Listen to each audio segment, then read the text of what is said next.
Gracious God, enlighten those who possess power and money, that they may avoid the sin of indifference, that they may love the common good, advance the weak, care for this world in which we live. The poor and the earth are crying out. O Lord, seize us with your power and light, and help us to protect all life, to prepare for a better future, for the coming of your kingdom of justice, peace, love, and beauty. Let the church say amen. Amen. So this is the prayer of Pope Francis. That's in the additional book, which is the new addition to the hymnal of the ELW.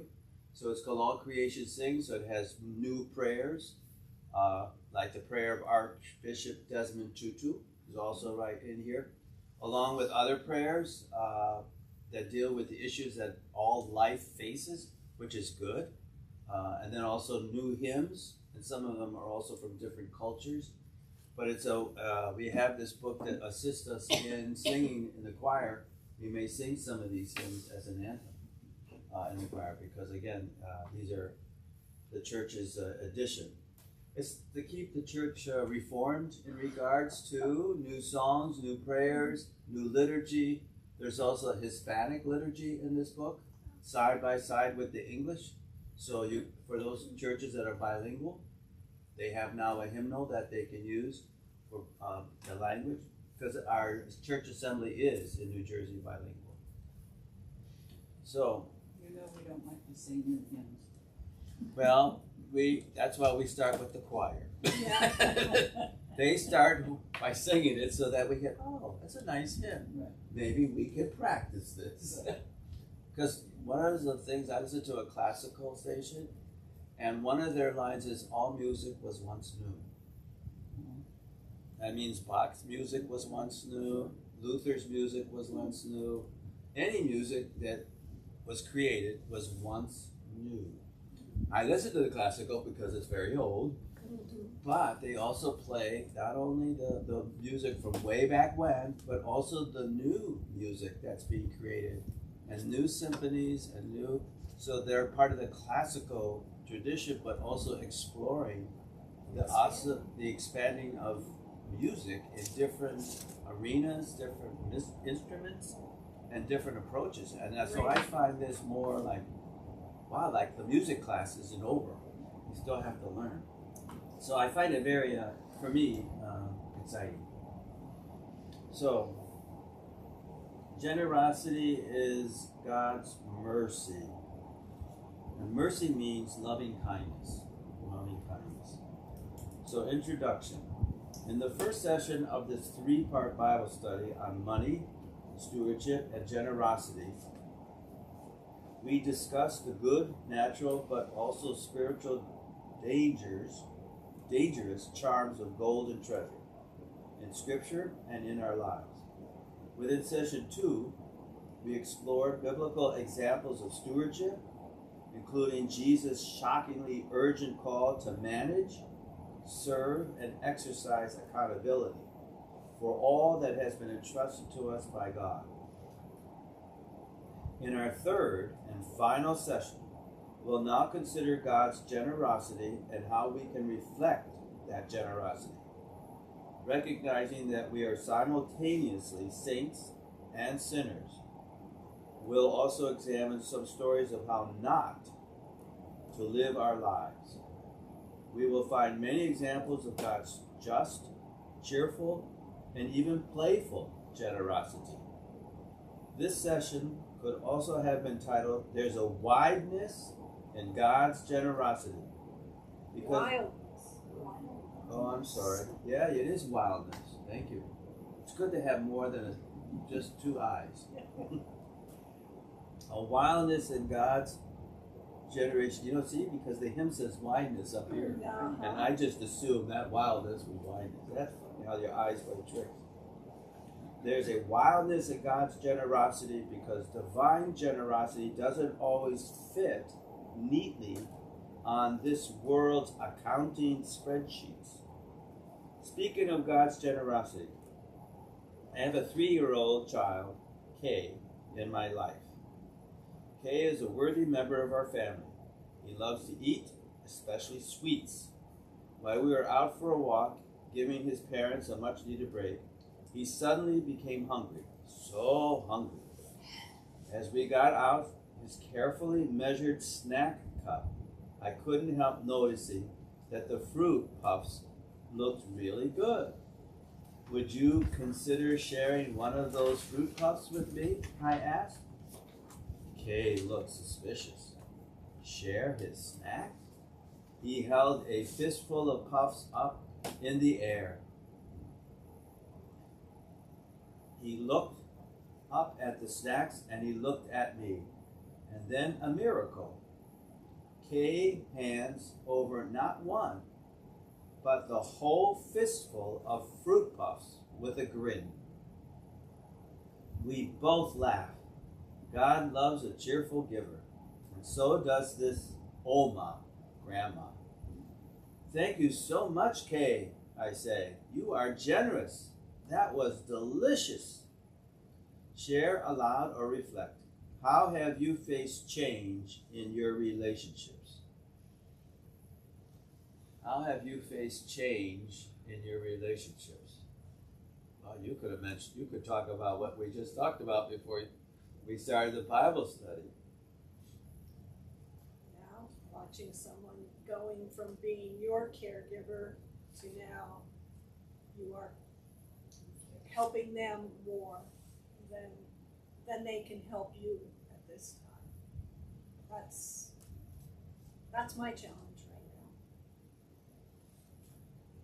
Yeah, being with my neighbor or neighbors, but being more aware of her limitations and still her desire to walk when it's weather permitting, but also knowing that she wants to be independent, and at the same time the brothers, her sons I should say, are watching her.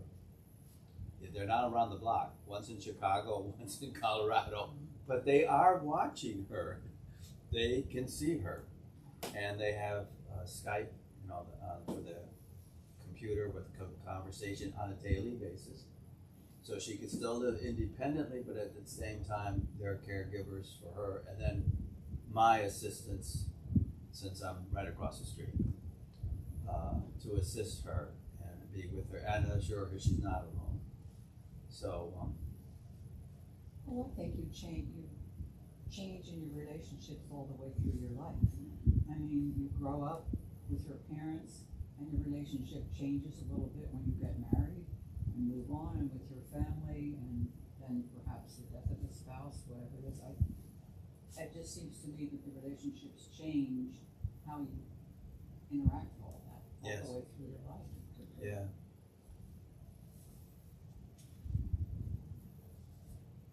Even as new members come into the family through marriage or adoption or birth, that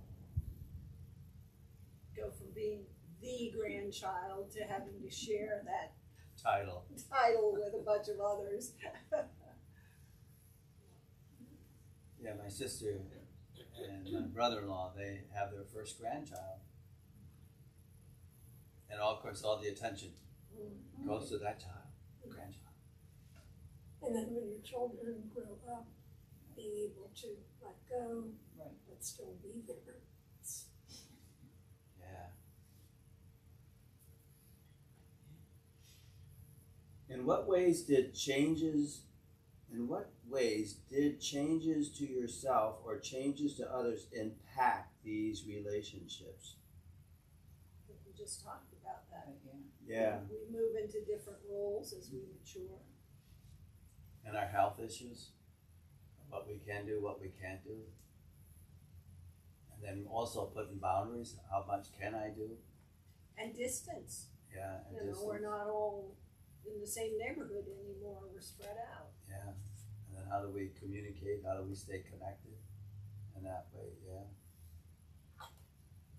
Well, I think also, speaking for myself, as you get older, can do things that you really cannot. And I think the change you have to realize is that you are older than what you think you are.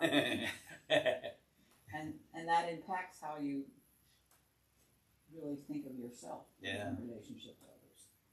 But it's hard to accept. I have promised my children I will not get on a ladder. Oh. But they don't know that I get on the stool. They do now. Yeah, the word's They have out to now. watch first.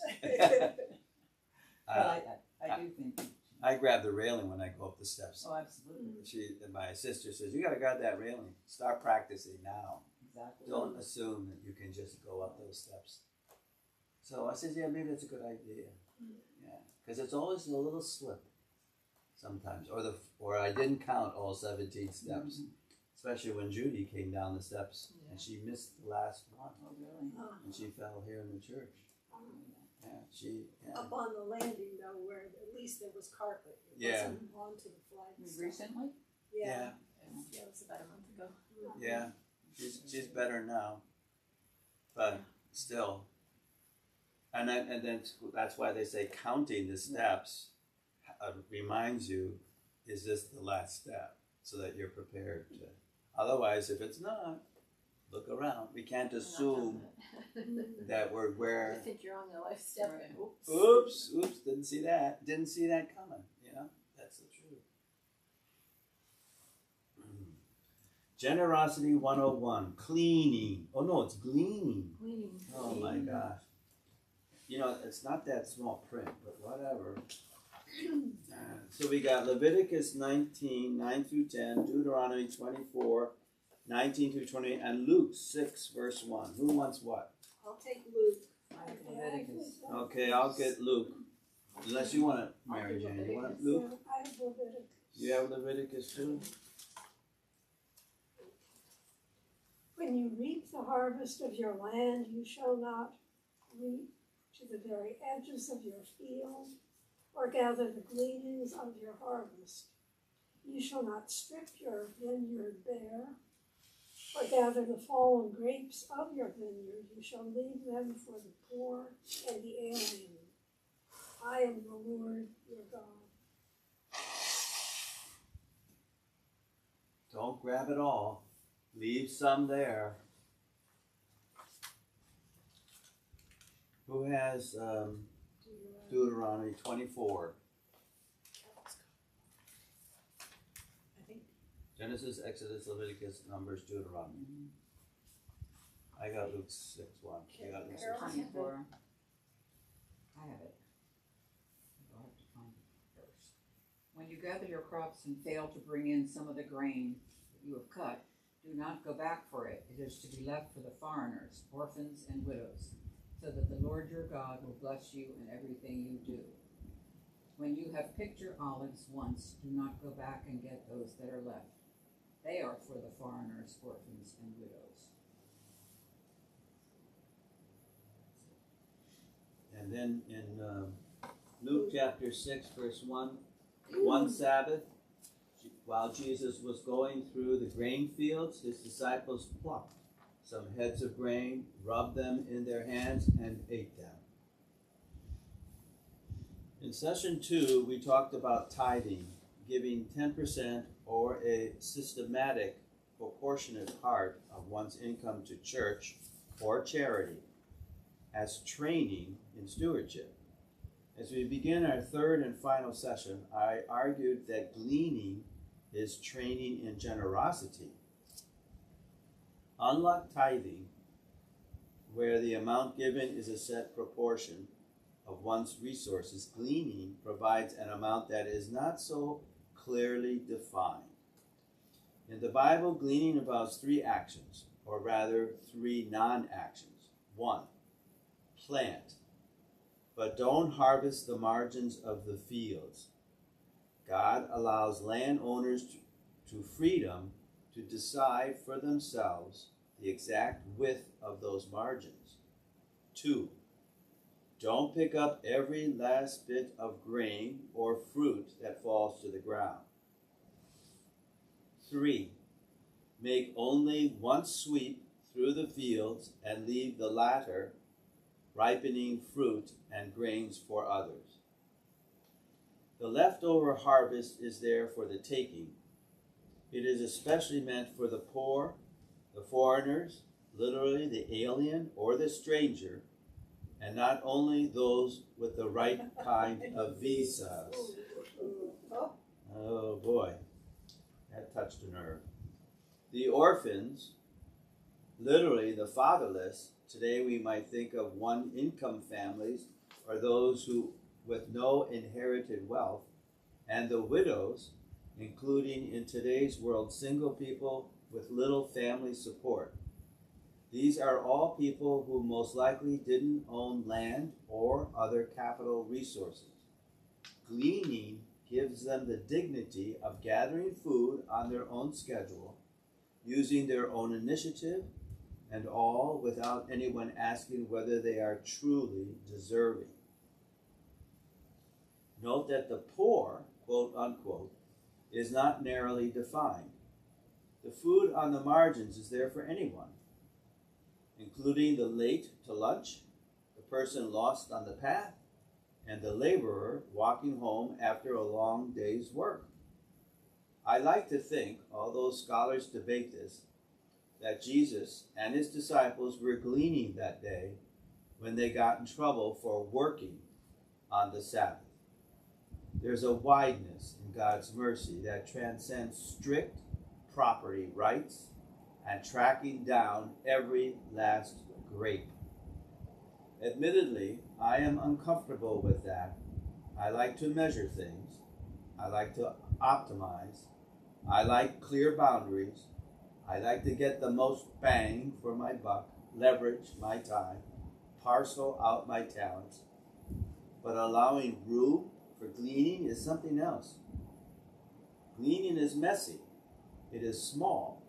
It is local. It opens land and businesses up to people and situations you might not otherwise never meet. I found a startling question about giving in December 7th, 2024. New York Times article. What if charity shouldn't be optimized? The article asked. It quoted Amy Schiller, author of The Price of Humanity, how philanthropy went wrong and how to fix it. According to Schiller, our temptation is to reduce value to anything that can be quantified. But you very often cannot quantify the things we value the most. As an example, Schiller lists things with a value that is hard to judge. Things like museums, parks, and libraries. I would also add things like scarlet and emerald, skylight shining through stained glass windows, and familiar hymns played on a battered fellowship hall piano. Generosity of access might be what sets practice of gleaning apart from other kinds of charity.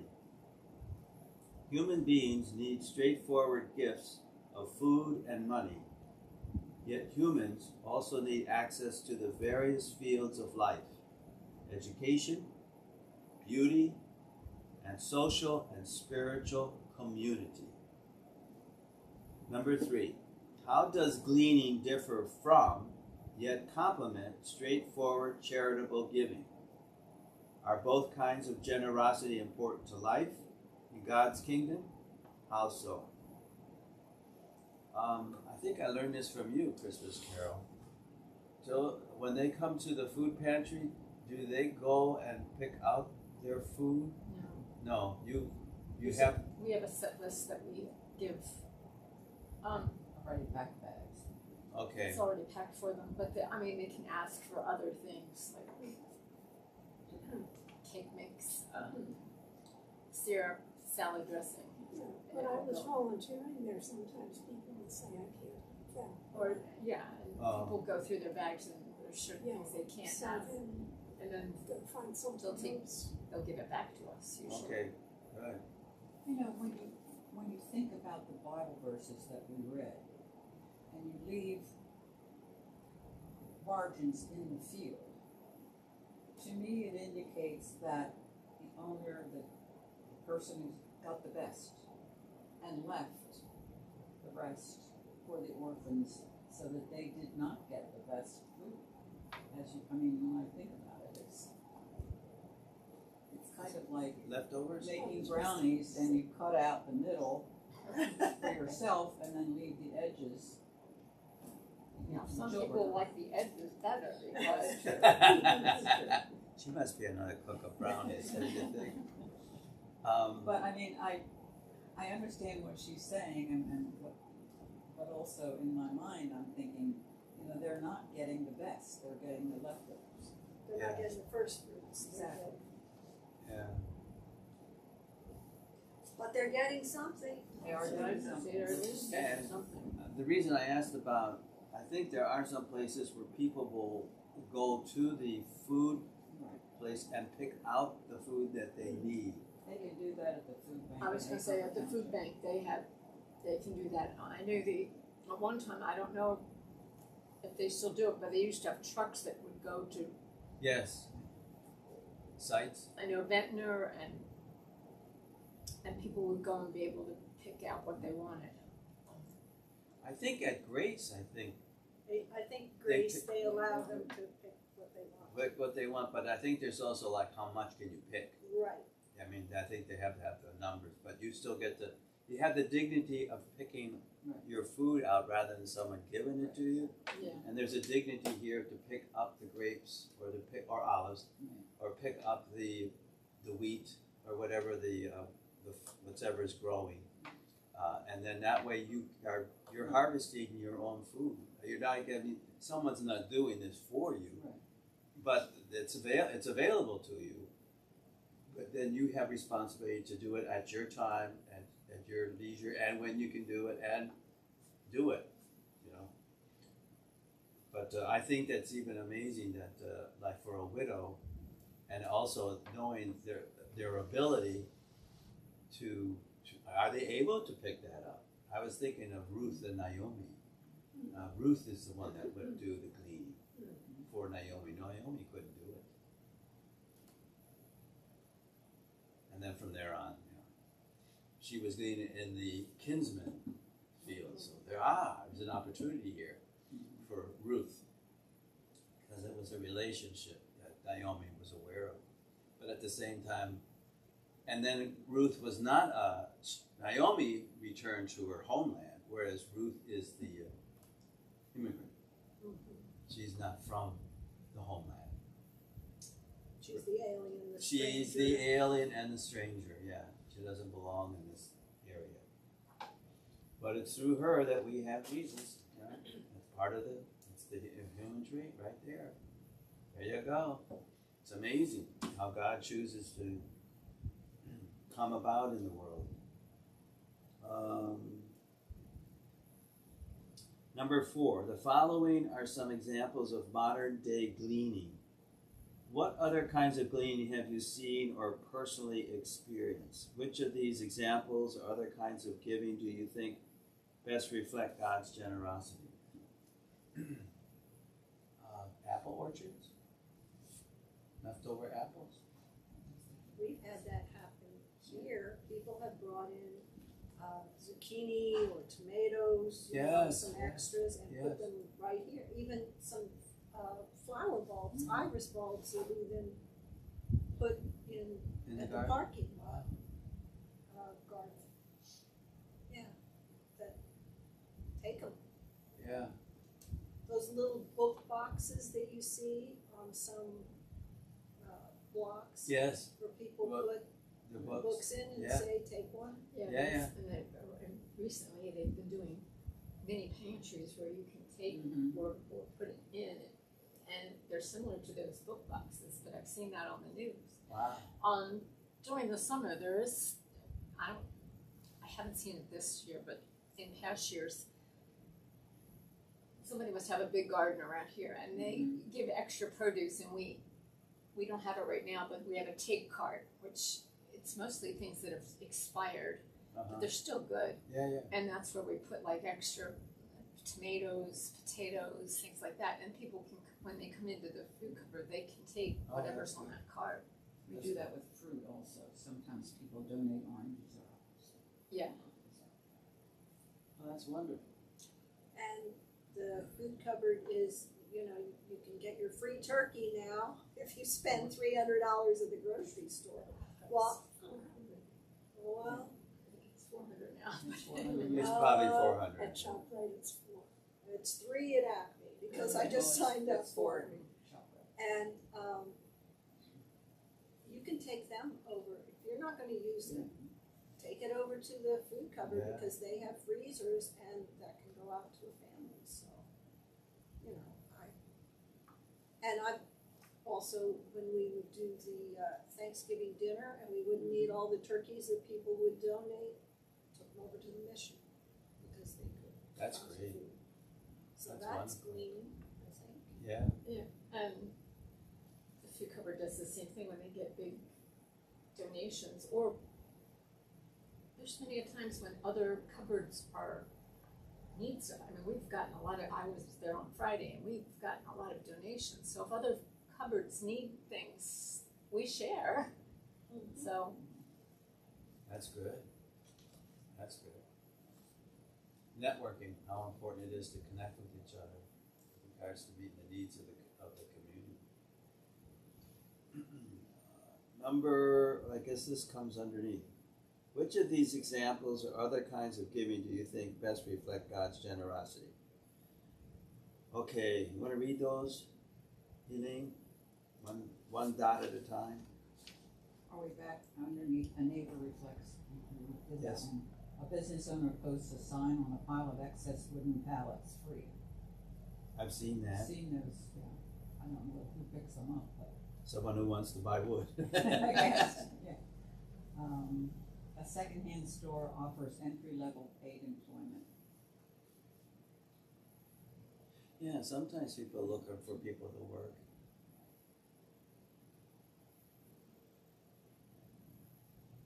Public parks have a sign-up list where families can register at no cost to hold a birthday party. That I haven't heard. I've not heard of that either. Soup kitchens and food co-ops bring together people of all income levels to cook quality meals. I don't know where they cook the meals, but I know they help to hand them out. Yeah, how about Sister Jean's Kitchen? Sister Jean's I is think a good example, but I. God's Kitchen. St. Peter's does God's Kitchen the last Wednesday of every month, so anybody can go. They have a lunch. Well, that's nice. A local business offers meeting space for self-help groups and young entrepreneurs. We just had the Greek thing. Yeah, it's true. So we offered space for that. A church opens its sanctuary doors at certain off times. Anyone can come in to worship or pray. I know our church did that right after Sandy. I came. The doors were open, you could just come in and sit for a while and then leave when you were open. I think they might have done that after 9/11 for a little while too. You're probably right, yes. Or something like that. Actually, I'm wrong, it was after 9/11, not Sandy. But that would have good. Well, I was thinking Sandy's a lot of water you have to go through. Exactly. We didn't have any here, but there was a lot of water for us. An excellent church preschool leaves room for scholarship students.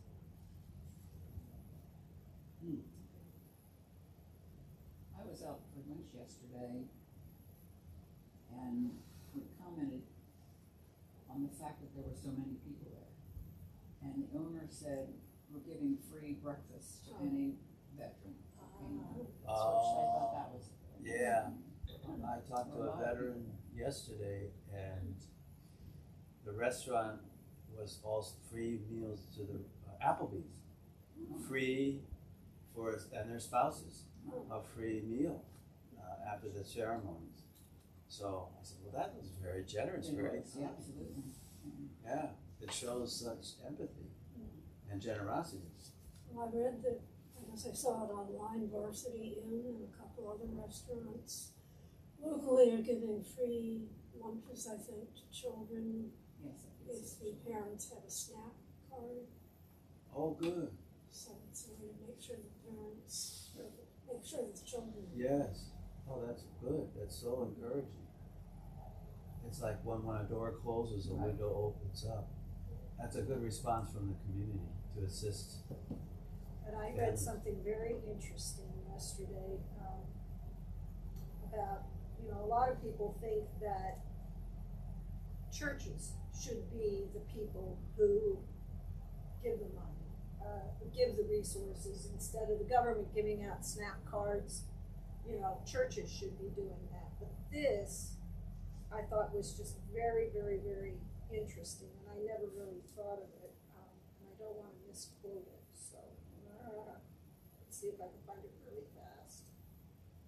Let's see what it should be. Here. Okay, I found the article, now I just need to find the paragraph.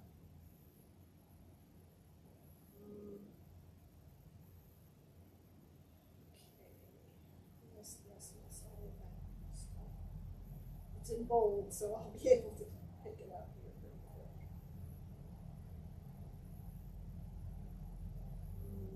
Come on. Here it is. Everett, this is a person's name, also serves as board chair for Bread for the World, a faith-based anti-hunger organization. Bread for the World has estimated in the past that if churches were to replace government cuts to social safety net programs, every church would have to raise $400,000 more a year to offset the deficits. And that's more than many church operating budgets for the entire year. Oh, That's what I was gonna say, where would the churches, get that kind of money? Get that kind of money. And it's a very interesting article because it tells you, how much people are getting. And it's not that people are getting thousands of dollars.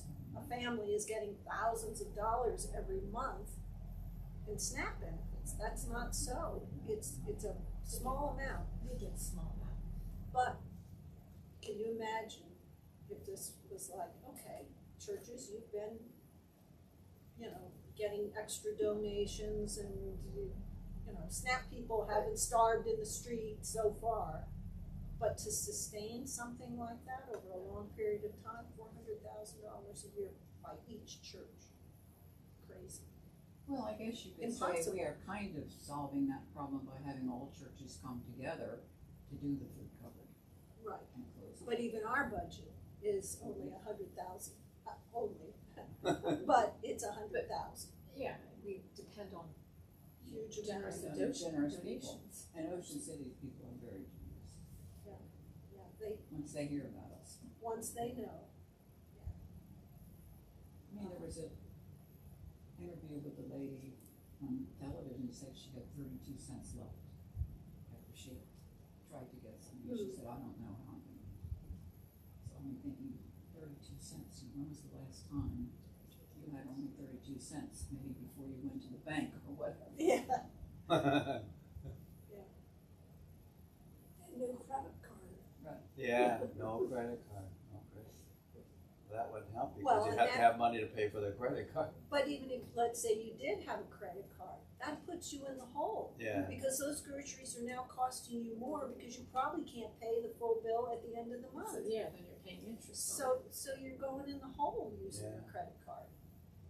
I mean, that's just, doesn't take long to see that happen. No, absolutely not. It's It's a very difficult world right now. Okay, Ruth 2, 2 to 3, and 2, 50 to 16. The book of Ruth. I can read. Okay. It says, I don't know what it says. And Ruth and Naomi? Moabite said to Moabite. Naomi, Moabite. She was a miracle. let them go to the field and pick up the leftover grain behind anyone whose eyes I find favor. Naomi said to her, go ahead, my daughter. So she went out, entered a field, and began to glean behind the harvesters. As it turned out, she was working in a field belonging to Boaz, who was from the clan of Elimelech. Just then, is that 2 to 3? Mhm. Okay, and now To 15, 16. 15. As she got up to glean, Boaz gave orders to his men. Let her gather among the sheaves and don't reprimand her. Even pull out some stalks for her from the bundles and leave them for her to pick up, and don't rebuke her. Very generous to her. Yeah. She's a Moabite. She's not one of the locals. Who would like to read? I'll read a little bit. Many, or even most cultures, tend to disfavor in-laws and the in-law relationship in favor of blood relations. When we look at the biblical story of Ruth and Naomi, though, through the lens of generosity, we see a woman who is wildly generous with her mother-in-law. Ruth gives up her own home and culture to accompany Naomi back to her homeland in Israel, a place where Ruth is a stranger. Ruth is a beacon of generosity, whereas Naomi is filled with bitterness. Sorry. So Naomi's filled with bitterness. We can understand that. Her husband and sons are dead, and her God is silent. Ruth, also a widow, is now a stranger in Bethlehem and fits all the categories gleaning was set up for. She's poor, she's an alien, and she's without blood relatives. The story almost sounds like something out of a fairy tale as the rich and kindly landowner, Boaz, takes notice of Ruth. She's bold, she's a hard worker, she's generous with her depressed mother-in-law. It's no coincidence that Ruth and Boaz show up again in the New Testament in the first chapter of Matthew, where they are named among the ancestors of Jesus, reflecting God's own generosity, not only to the people of Israel, but to all the nations and cultures of the world.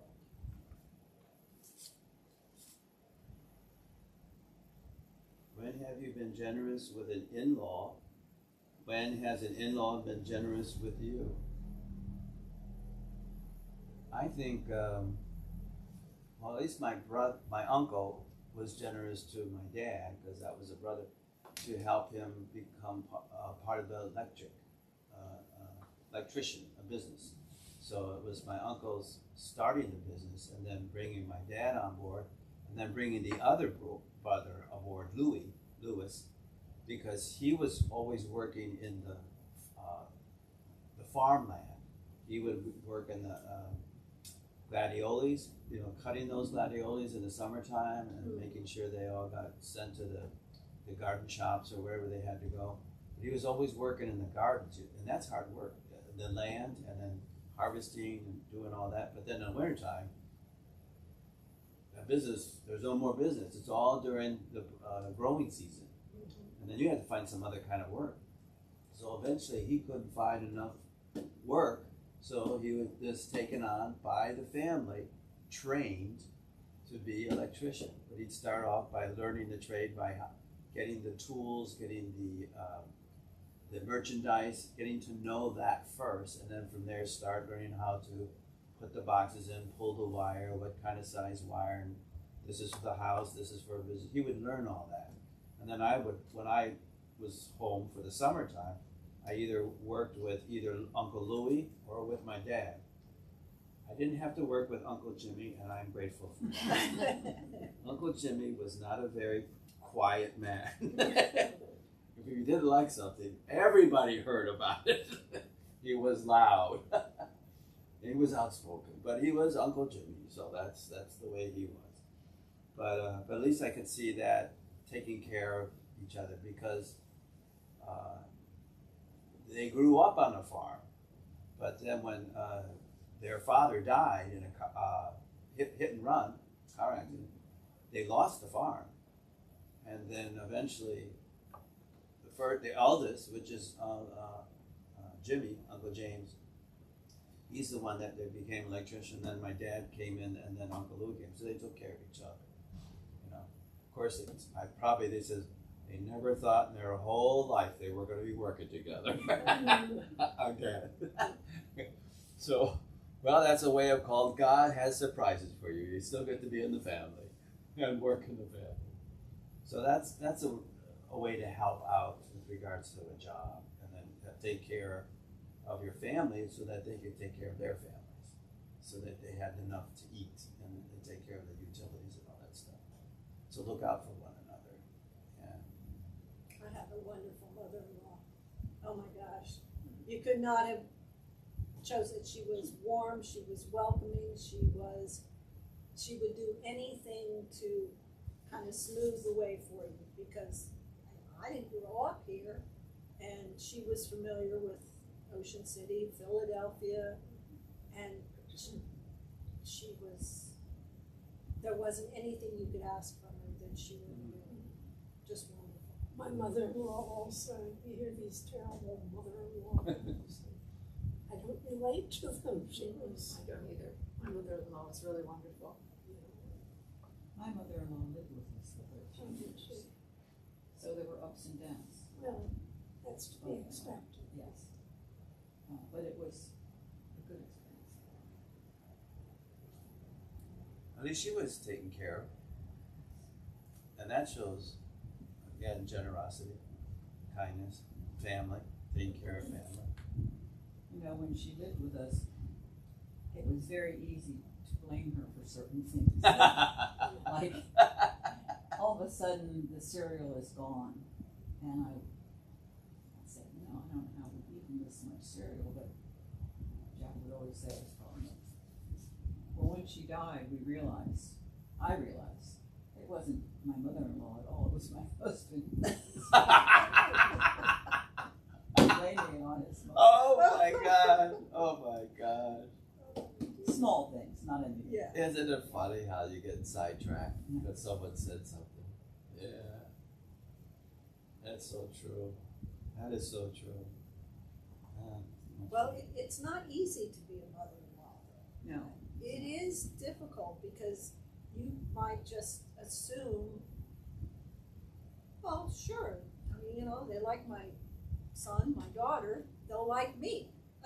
That's not true. That is not a given. And you have to be understanding that you are a stranger to them. Whether it's been a long engagement and maybe they grew up together, or whether they're just brand new to the family. No control over that, so you might as well just accept it. Yeah. Even if you don't understand. When grandmother, that would be my dad's mother, she was living in Milwaukee, and there were the riots in Milwaukee. There were a lot of riots in the civil rights area, and she lived right next to the Lutheran Church, Holy Ghost Lutheran Church, where I was baptized. She had to move out. She couldn't stay there. So she had to live with one of the sons. So she stayed with Uncle Louis, the youngest son. But eventually Uncle Louis says, I need a break. So then she would stay with Uncle Jimmy. And Aunt Leona, Jimmy's wife, says, I need a break. So then she came to live with us. And my mom says, I need a break. And then she'd go back to Uncle Louis. But there would be this changing. She'd have to go from house to house, which was good in a sense because I got to know my grandmother and we could share stories. And when they said, I told you about losing the farm, that her husband had died, and so she was trying to manage the farm, and they had sugar beets. And that the crop came in, they took it to the place to then give us the money, and they declared bankruptcy and didn't pay them a cent. They did that in those days. So even though you had your harvest and you were taking it in, you did not get that money, and then you lost the farm. So they had to go work. She had to go work cleaning houses in Milwaukee. So I think it's important for all caregivers to take a break, have a break. Yeah, I agree. Yeah, I mean, Eric is getting 24-hour care for his wife, Mary.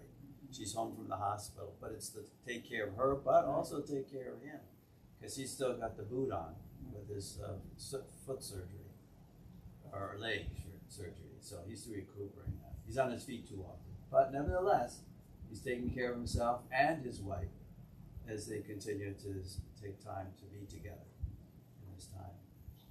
And then I understand Judy already had surgery on her shoulder. That was quick. Yes, it was. Because on one Sunday they said, well, we'll see if we get surgery on December. And then I come here today and find out she already had surgery. How do you like that? That's quick.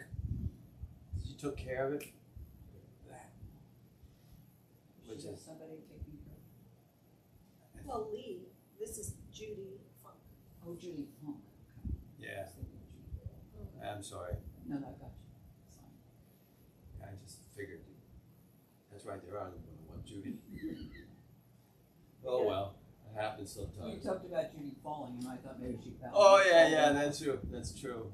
Well, that's a There's different connecting dots that weren't there. A dot of possibility. Judy. Yeah, at least she's taken. So I think we should stop here, according to my phone. Okay. How much time do we have? Well, on this, we've got about another 10 minutes. Oh, according to you? Well, from when I started this, when you started. Oh, the prayer. okay. I have 1 o'clock. I don't know. Does anybody have a different schedule? No, I have 1 o'clock too, but we started late, so. Okay, And we okay. started. Then I'm okay with that. I can do Exodus 5, 1, 2, 6, 9, unless somebody else has it. I don't want to deprive anybody. Okay, Exodus chapter 5. We're going back. This is Exodus. It's interesting that there were traditions or customs to take care of the poor and the hungry. That's not in the Ten Commandments. So there are traditions, there are the responsibilities of taking care not only of your own community, but those communities that are coming through your neighborhood. And also to do that, to take care of them. That's your responsibility. They're human. Okay, chapter 5, verses 1 and 2.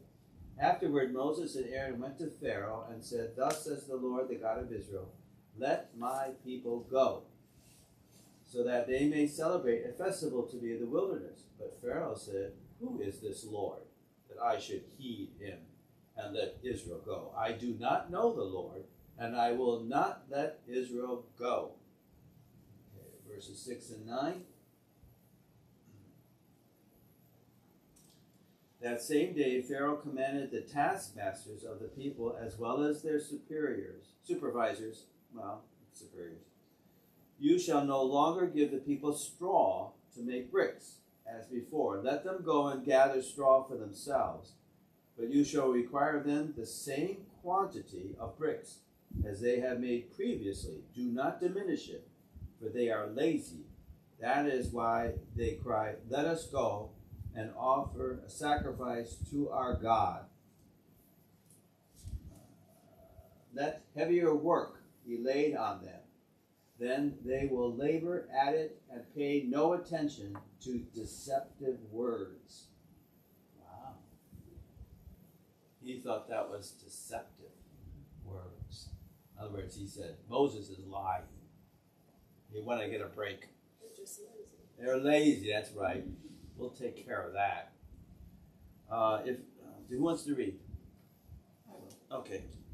If generosity means giving gifts and access to materials over and above what is strictly necessary or conventional, the opposite is to give less than enough. One of the worst villains in life is the stingy boss, one who doesn't give you the tools to do the work you want to do or are expected to do. Pharaoh is an ultra example of this. Pharaoh makes slaves out of the descendants of Joseph.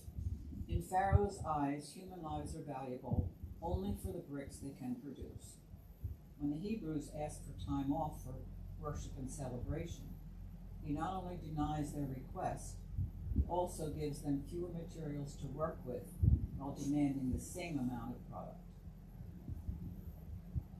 Number 6, what kind of generosity has made you feel valued as an employee, as a volunteer? And how do experiences of generosity build up in a workplace and a community? Well, I think we're seeing that right now with all the extra donations that are coming in. Yeah, it's almost like it's Everywhere. contagious, it's infectious. People hear about it and you have more coming. They don't say, well, they must have enough. I would say the same is here at St. John. You know, we say we need about 100 more items for Feed the Northeast. We got 200. You know, can you donate to this project? Can you approve this building improvement? And the answer is, you know, overwhelmingly yes, yes, yes. And Rick Adamson, of course, has been the financial secretary for a long, long time, and he said, every time we ask, the community goes above and beyond. Yeah. Every time. And that's just, it's inspiring, I think. Yeah. And it allows us to do so much. And I'm just very moved by that.